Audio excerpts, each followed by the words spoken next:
12 hari lagi, para penikmat pertarungan UFC akan kembali disuguhkan beberapa pertarungan yang menarik dan tergolong super. Terlebih lagi pada kartu utamanya yang mempertemukan Islam Makhachev versus Alexander Volkanovski dalam kejuaraan perebutan sabuk dan gelar pound for pound nomor 1 dunia. Namun selain pertarungan mereka, ada 4 pertarungan di kartu utama yang dipastikan tidak kalah serunya, di mana ada satu pertarungan perebutan gelar yang bakal bikin kita tidak akan beranjak dari kursi untuk menyaksikan seluruh pertarungan tersebut. Berjumpa kembali di Octagon 75 dan inilah informasi selengkapnya.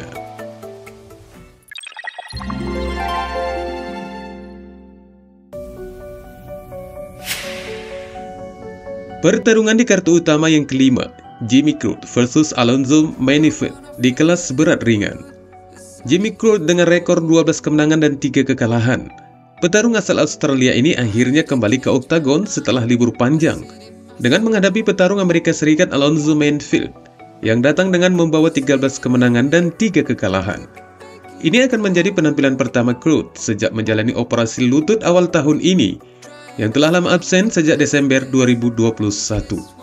Petarung yang berusia 26 tahun itu akan berusaha untuk kembali ke jalurnya setelah menderita kekalahan beruntun dari Anthony Smith dan Jamahal Hill. Sementara Menifield, petarung yang berusia 35 tahun ini akan berusaha meraih 3 kemenangan beruntun setelah menghentikan Askar Mozarov dan Misha Cirkunov dalam 2 pertarungan terakhirnya di tahun 2022 dan telah memenangkan 4 dari 5 penampilan promosinya yang ke-10. Meskipun Menifield lebih tua dari Crute dengan selisih 9 tahun, namun para penggemar ternyata lebih mendaulatkan dirinya sebagai favorit dalam pertarungan mereka nantinya. Crute yang memiliki kecepatan dalam melepaskan tembakan tampaknya tidak akan begitu berfungsi jika Menifield tetap dalam performa sebelumnya yang selalu disiplin dalam menjaga pertahanan. Pertarungan di kartu utama yang keempat, Justin Tafa versus Parker Porter di kelas berat. Pasangan ini kembali mempertemukan petarung dari negara yang sama dengan yang pertama antara Justin Tafa dengan rekor 5 kemenangan dan 3 kekalahan yang berasal dari Australia melawan Parker Porter yang juga berasal dari Amerika Serikat, datang membawa bekal dengan 13 kemenangan dan 7 kekalahan. Porter yang saat ini berusia 37 tahun tampaknya telah melupakan dari momen pertarungan terakhirnya, di mana dia mendapatkan kekalahan TKO dari Jailton Almeida pada bulan Mei lalu. Dan kekalahan itu sekaligus mengakhiri 3 kemenangan beruntunnya, termasuk kemenangan atas Alan Baudot, Chase Sherman, dan Josh Parisian. Sementara Tafa baru-baru ini berkompetisi pada bulan Desember lalu, dengan meraih kemenangan dengan kemenangan KO melalui tendangan cepat ke kepala Harry Hansuker, dan sekaligus kemenangannya ini menghapus kekalahannya dari 2 pertarungan sebelumnya. Akan tetapi, meskipun Tafa mampu memenangkan pertarungan yang terakhir, petarung yang berusia 29 tahun itu telah mencatatkan rekornya sebagai petarung di kelas berat yang pertama yang kehilangan berat badannya di sepanjang sejarah UFC ketika dia dipesan untuk melawan Dontel Mies di UFC 277 pada bulan Juli lalu, dan dari peristiwa itu Tafa dikabarkan mengundurkan diri karena alasan yang dirahasiakan. Dari potensi kedua pasangan ini tidak ada yang perlu saling mengkhawatirkan. Hal itu disebabkan karena masing-masing dari mereka memiliki tempo permainan yang melambat. Akan tetapi, Tafa tampaknya lebih diunggulkan dengan persentase yang cukup fantastis, sebesar 72% menurut prediksi dari Tapology. Pertarungan di kartu utama yang ketiga, Jack Della Maddalena versus Randy Brown di kelas welter. Sebagai petarung tuan rumah, tentunya Jack Della Maddalena telah menyatakan kesiapannya untuk bertanding di kampung halamannya di kota Perth, Australia, melawan andalan kelas welter UFC Randy Brown, petarung asal Jamaika. Randy Brown datang ke Australia dengan membawa rekor 16 kemenangan dan 4 kekalahan dan telah berusia 32 tahun. Pertama kali mengisyaratkan pertarungan ini dengan cuitannya di Twitter, dan kemudian dilanjutkannya ke Instagram untuk turut berkompetisi di acara UFC 284. Namun petarung yang akan dilawan Brown bukanlah kaleng-kaleng yang telah berhasil membawa 3 kemenangan beruntun atas Pete Rodriguez, Ramazan Emeev, dan Danny Roberts ke dalam resumnya. Menyusul dari kemenangan yang terakhir, Maddalena mengungkapkan minatnya untuk bertarung di negaranya sendiri dengan harapan mampu menyingkirkan lawannya di hadapan keluarga dan temannya yang akhirnya bisa melewatkannya dengan petarung Jamaika.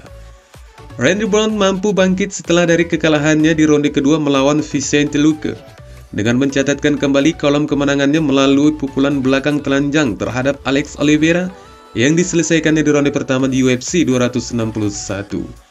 Dan setelah kemenangan yang mengesankan ini, Brown juga berhasil memetik 3 kemenangan yang berikutnya.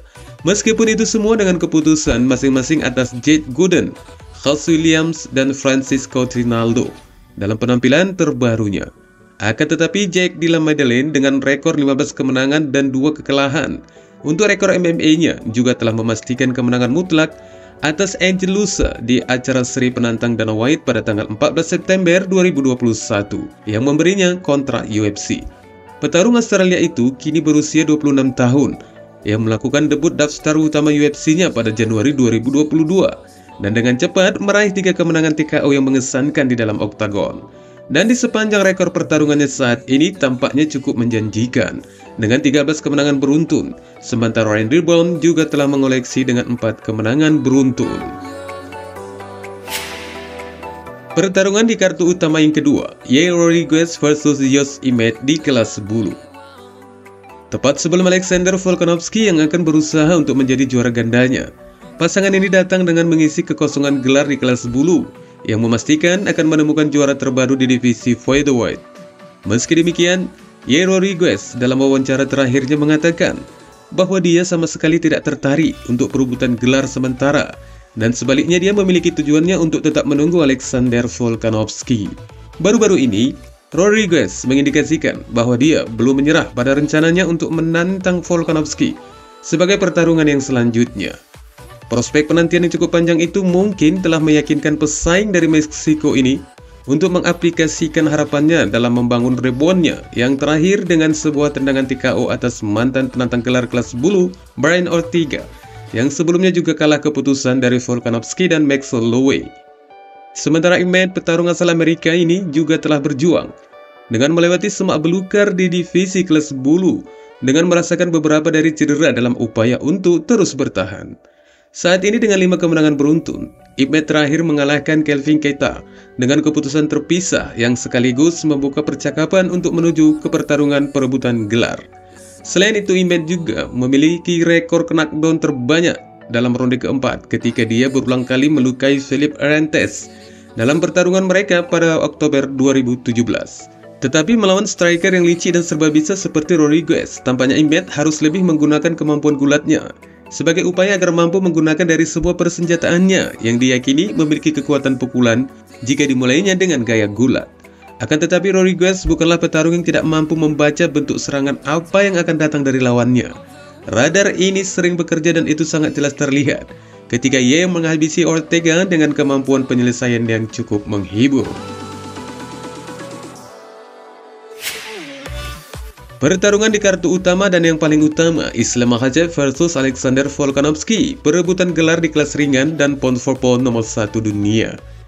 Tidak ada yang perlu dibahas lebih banyak lagi dengan potensi pertarungan dari kedua juara divisi ini, karena memang telah banyak dibahas dari bermacam sumber. Hal itu disebabkan bahwa pertarungan ini merupakan kontes Super UFC di tahun 2023. Hanya saja, ada hal yang perlu diingatkan jika Volkanovski diperkirakan tidak akan terlalu seenergik ketika dia melawan dari semua pesaing yang ada di divisinya. Dan hal itu disebabkan dari beberapa faktor yang antara lain bahwa Volkanovski diibaratkan akan menghadapi ular berbisa. Dengan penjagaan baik jauh dan dekat itu akan menimbulkan masalah jika sedikit saja lalai dari stand-up-nya, meski tidak melakukan kesalahan apapun.